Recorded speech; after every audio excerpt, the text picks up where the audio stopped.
जय श्री कृष्णा।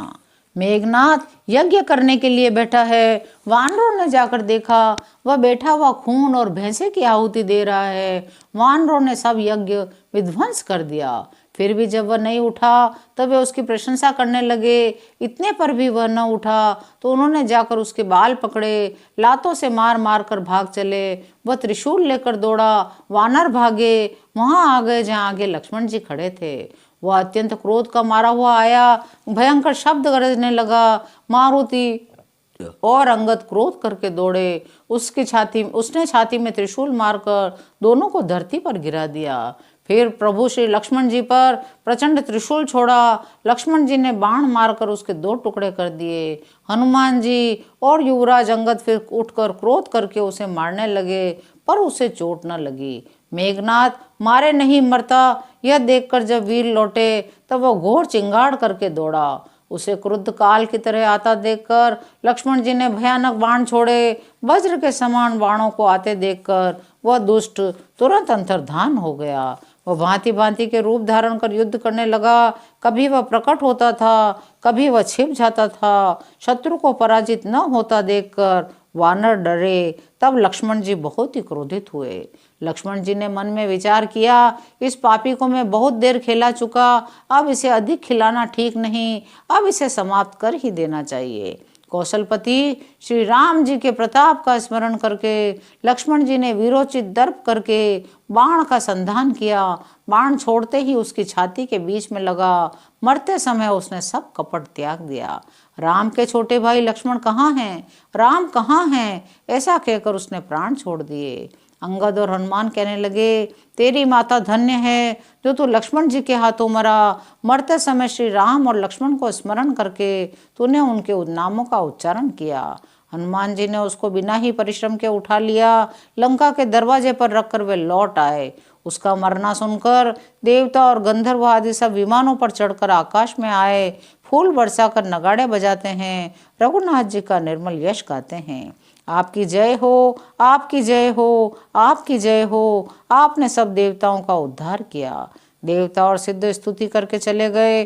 तब लक्ष्मण जी कृपा के समुद्र श्री राम जी के पास आए। रावण ने जो ही पुत्र वध का समाचार सुना, त्यों ही वह मूर्छित होकर पृथ्वी पर गिर पड़ा। मंदोदरी छाती पीट पीट कर बहुत बड़ा पुकार पुकार कर भारी विलाप करने लगी। नगर के सब लोग शोक से व्याकुल हो गए। सब रावण को नीच कहने लगे। तब रावण ने स्त्रियों को अनेकों प्रकार से समझाया। समस्त जगत का यह दृश्य रूप नाशवान है, हृदय में विचार कर देखो। रावण ने उनको ज्ञान का उपदेश किया। वह स्वयं तो नीच है, पर उसकी बातें बड़ी शुभ और पवित्र है। दूसरों को उपदेश देने में बहुत लोग निपुण होते हैं, पर ऐसे लोग अधिक नहीं हैं जो उपदेश के अनुसार आचरण भी करते हैं। रात बीत गई, सवेरा हुआ। रीछ वानर फिर चारों दरवाजों पर जा डटे। योद्धाओं को बुलाकर दशमुख रावण ने कहा, लड़ाई में शत्रु के सम्मुख जिसका मन डामाडोल हो वह अच्छा है अभी भाग जाए। युद्ध में जाकर विमुख होने में भलाई नहीं है। मैंने अपनी भुजाओं के बल पर वैर बढ़ाया है। जो शत्रु चढ़ आया है उसे मैं अपने आप ही उत्तर दे दूंगा।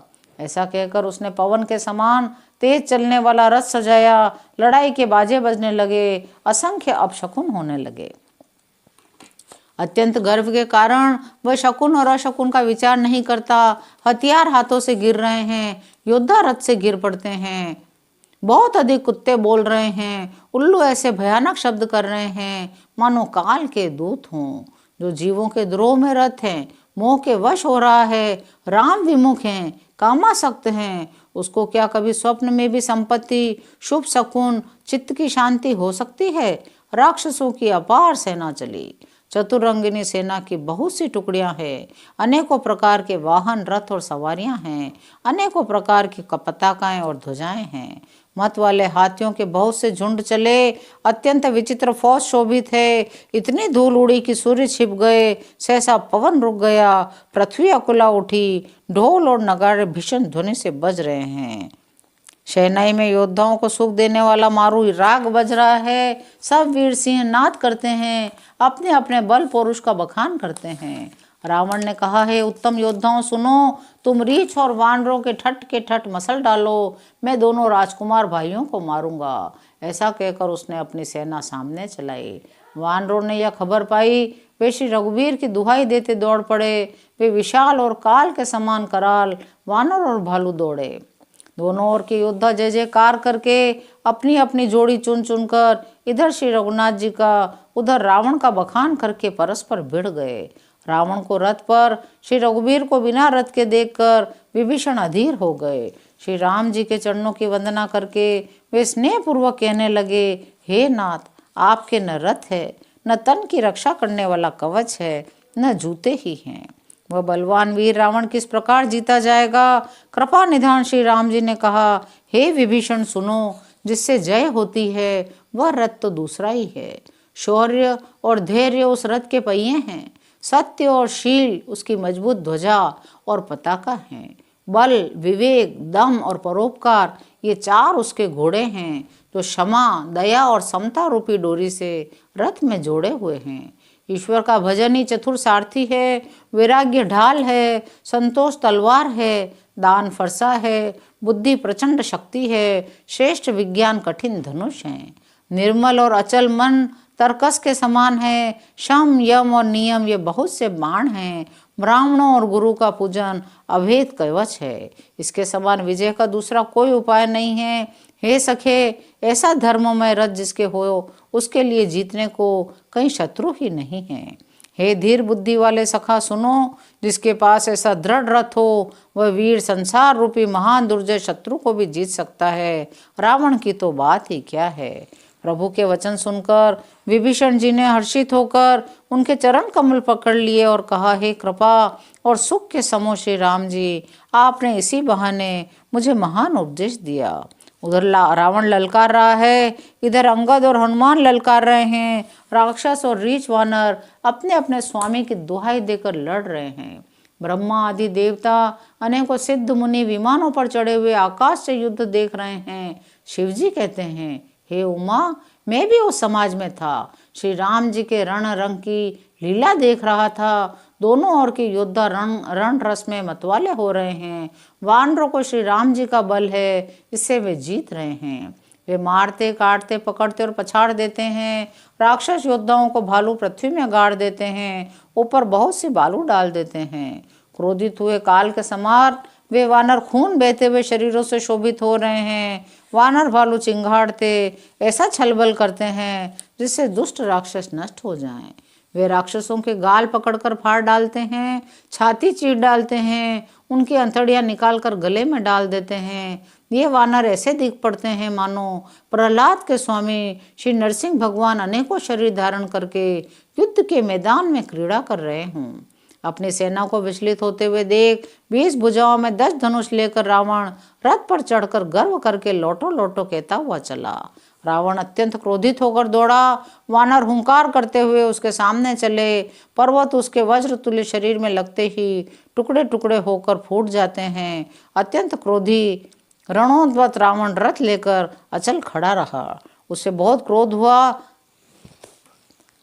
अनेकों वानर भालू हे अंगद, हे हनुमान, रक्षा करो पुकारते हुए भाग चले। हे रघुवीर, हे गोसाई, रक्षा कीजिए, यह दुष्ट काल की भांति हमें खा रहा है। उसने देखा सब वानर भाग छूटे। तब रावण ने 10 धनुषों पर बाण संधान किए। उसने धनुष पर संधान करके बाणों के समूह छोड़े। वे बाण सर्प की तरह उड़कर जा लगते थे। पृथ्वी, आकाश, दिशा विदिशा सर्वत्र बाण भर रहे हैं। वानर भागे तो कहाँ, वे आर्त होकर पुकार करने लगे, हे रघुवीर, हे करुणा सागर, हे पीड़ितों के बंधु, हे सेवकों की रक्षा करके उनके दुख हरने वाले हरि। अपनी सेना को व्याकुल देखकर कमर में तरकस कसकर हाथ में धनुष लेकर श्री रघुनाथ जी के चरणों पर मस्तक नवाकर लक्ष्मण जी क्रोधित होकर चले। लक्ष्मण जी ने पास जाकर कहा, अरे दुष्ट, वानर भालुओं को क्या मार रहा है? मुझे देख, मैं तेरा काल हूँ। रावण ने कहा, ओ मेरे पुत्र के घातक, मैं तुझी को ढूंढ रहा था। आ तुझे मारकर मैं अपनी छाती ठंडी करूंगा। ऐसा कहकर उसने प्रचंड बाण छोड़े। लक्ष्मण जी ने सैकड़ों टुकड़े कर डाले। लक्ष्मण जी ने उनको तिल के बराबर करके काट कर हर्रा हटा दिया। फिर अपने बाणों से उस पर प्रहार किया। उसके रथ को तोड़कर सारथी को मार डाला। रावण के 10 मस्तकों में 100 बाण मारे। वे सिरों में ऐसे बैठ गए मानो पहाड़ के शिखरों में सर्प प्रवेश कर रहे हों। आज की कथा यहीं विराम लेती है। शेष अगले अंकों में। जय श्री राम।